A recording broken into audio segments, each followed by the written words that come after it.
Here to coaches and sports chaplains, standing here in my office today. I want to chat with you a minute about books, things to read. I believe that reading can be one of the most effective developmental tools you have in your whole toolbox of how you develop personally and certainly as a servant of the gospel in your service of sports people.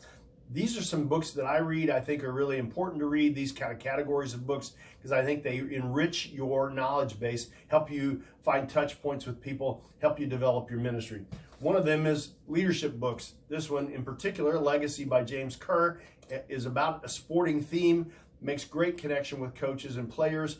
Reading books about leadership enhances your leadership and gives you points of contact with coaches about what they do because they are everyday leaders. So leadership books are really good.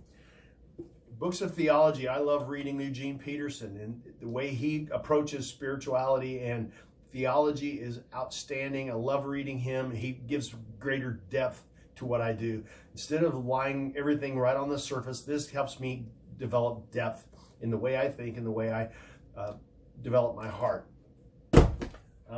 Books on sports theology are important to read. Some of them, you may not agree with everything they have to say, but at least they're thinking theologically about the sporting world. Read books about sports theology and help think through the critical issues of the intersection of sport and faith. These things are most helpful in how we put together our philosophy of ministry about sport. Books that are even critical of ministry and sport, like Onward Christian Athletes here. This really challenged me, pushed some buttons in me, and made me think about how we do what we do.